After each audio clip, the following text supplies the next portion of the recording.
La vraie actualité du Sahel va être désormais, évidemment, la résurgence massive du risque terroriste. Massive. Quand je dis massive, c'est potentiellement se retrouver dans une situation dans laquelle il pourrait y avoir une partition du Mali dans les semaines, dans les mois qui viennent. Bonjour, je m'appelle Nathalie Yamb. Mercredi 11 octobre 2023, alors qu'il est auditionné par la Commission des Affaires étrangères et de la Défense du Sénat, le ministre français des Armées, Sébastien Lecornu, lâche le morceau.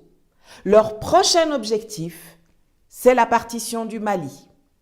Et c'est dans ce sens que s'inscrivent les manœuvres malveillantes, voire carrément criminelles, de la MINUSMA, contrainte à plier bagages depuis l'adoption de la résolution 2690 au mois de juin.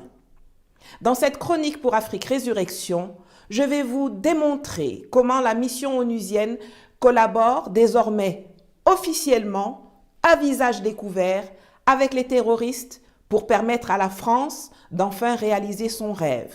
Mettre une fois pour toutes la main sur le Nord Mali. C'est parti.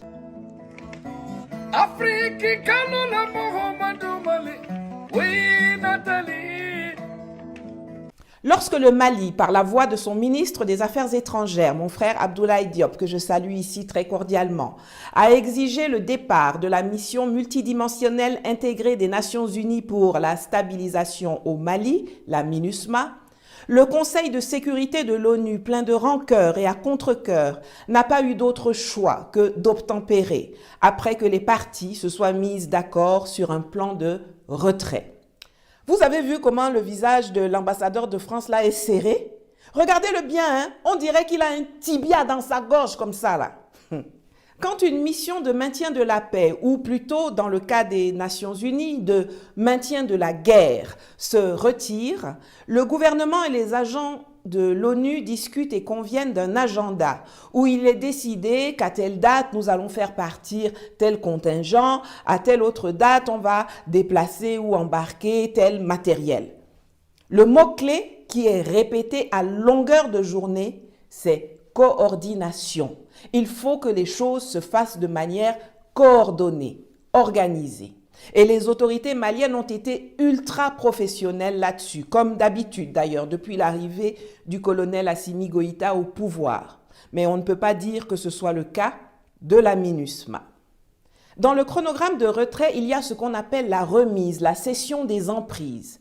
Il y a 13 camps de la MINUSMA implantés dans le pays et ces camps-là, qu'on appelle également des emprises, doivent, selon les normes et les procédures onusiennes, être transférés aux autorités du pays. Ce n'est pas un débat, hein, c'est écrit, c'est la règle, c'est le droit. C'est dans ce cadre-là que depuis quelques semaines, vous entendez parler du déploiement des forces armées maliennes, les FAMA, dans le centre et le nord du pays. Et c'est ainsi que les vaillants soldats maliens, au cours de leur avancée, ont réussi à déloger la vermine terroriste qui régnait en maître dans certaines localités depuis presque 10 ans, comme à Anéfis, bien protégée jusqu'à très récemment par la soldatesque française qui a été bien heureusement éjectée du Mali en août 2022. Et c'est là où tout commence à se gâter et que la malveillance de l'ONU devient flagrante.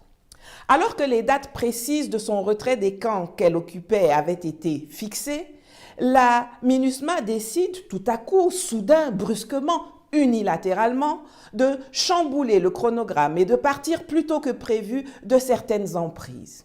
Alors, vous me demanderez, mais est-ce que c'est mauvais s'ils partent plus tôt? Tant mieux, bon débarras. Mais non, pas du tout. Souvenez-vous de ce que je vous disais tantôt. Le mot-clé, c'est coordination.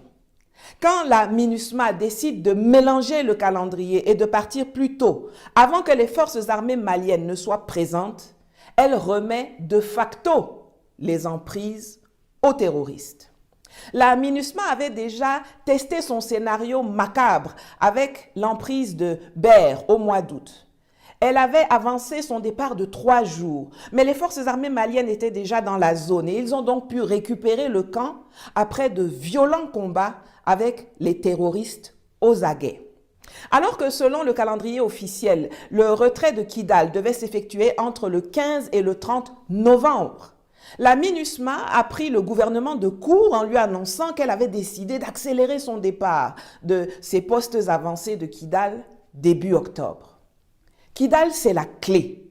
Si Kidal tombe dans l'escarcelle de l'État malien, alors c'est fini de l'éternel projet de partition du Mali qu'a réitéré le ministre français des Armées la semaine passée devant le Sénat et à laquelle la France travaille depuis des décennies, pour laquelle elle a commencé à romantiser les rebelles touaregs, par exemple à travers la fondation France Liberté de la très cocu Danielle Mitterrand, en nous les présentant dès les années 80-90 comme des hommes bleus du désert qui mériteraient d'avoir leur propre pays.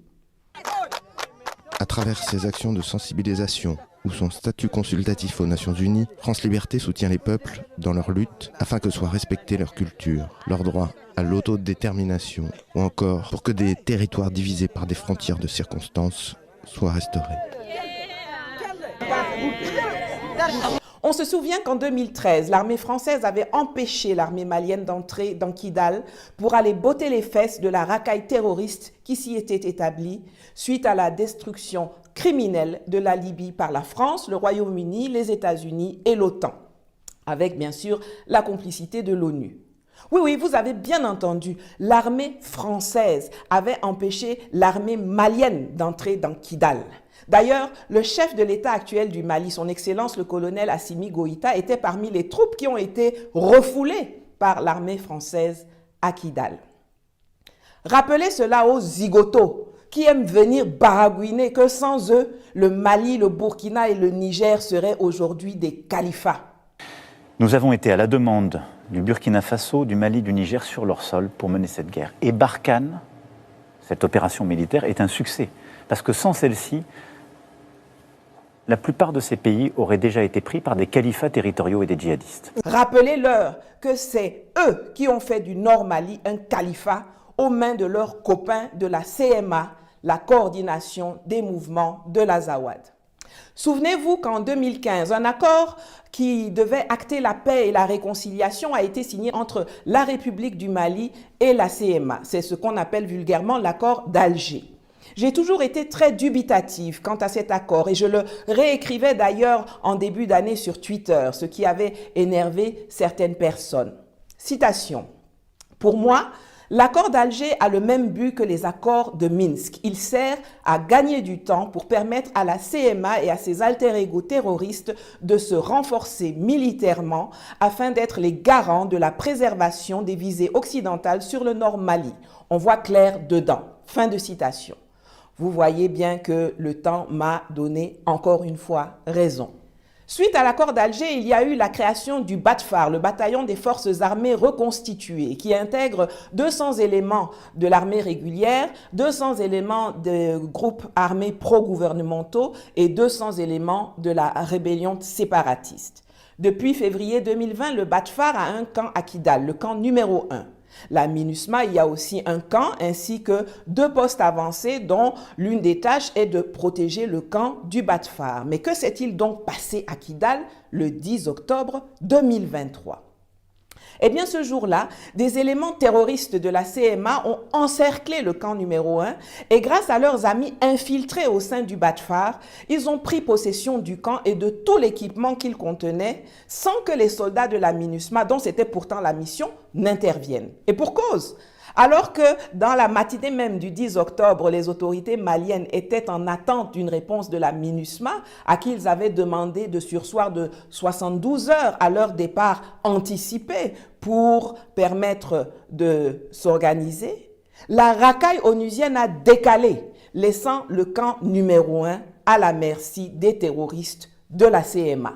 Dans la foulée, la mission onusienne a annoncé qu'elle comptait une nouvelle fois ne pas respecter le calendrier de retrait, d'abord en disant qu'elle risque de devoir rester plus longtemps que prévu, et le lendemain, faisant volte-face, annonçant qu'elle envisage plutôt accélérer son départ, notamment des emprises de Kidal, de Tessalit et de Agerhoc.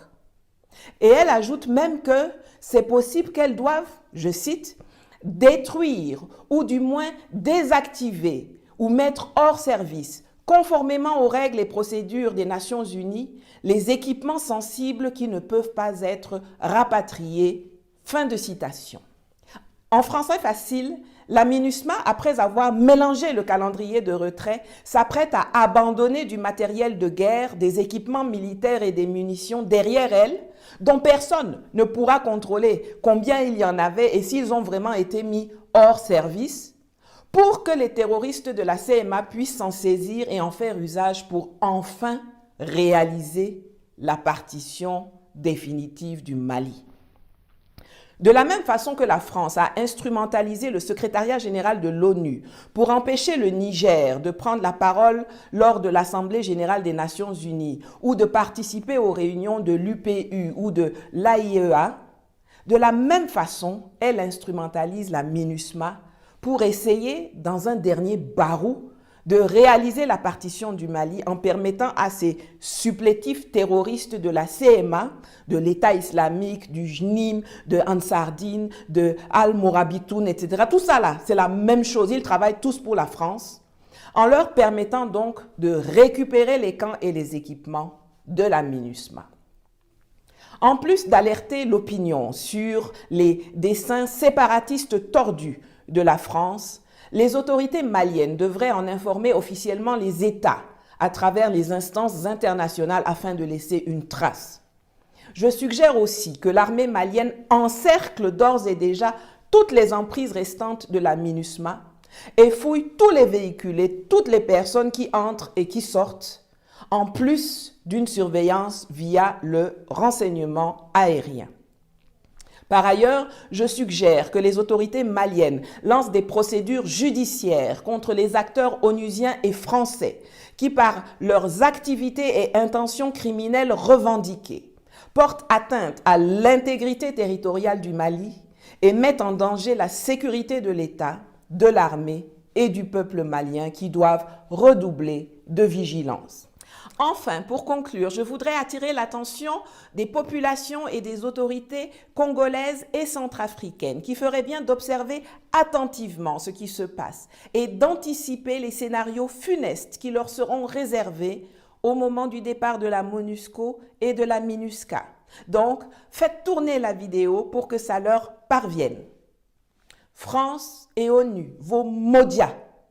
Dégagez. Je ne saurais terminer sans remercier toutes celles et tous ceux qui me soutiennent, soit en aimant, en commentant, en partageant les liens de mes vidéos dans les groupes WhatsApp, soit comme Frouman, Alain, Tarkis, Célestine, Luc, Gilbert, Freddy, Mahmoud, Patrick, Oumar, Ghislain, Jean, Aurélie, Jess, Ali, et il y en a beaucoup d'autres, en contribuant financièrement à mes cagnottes PayPal et GoFundMe dont les liens s'affichent en dessous.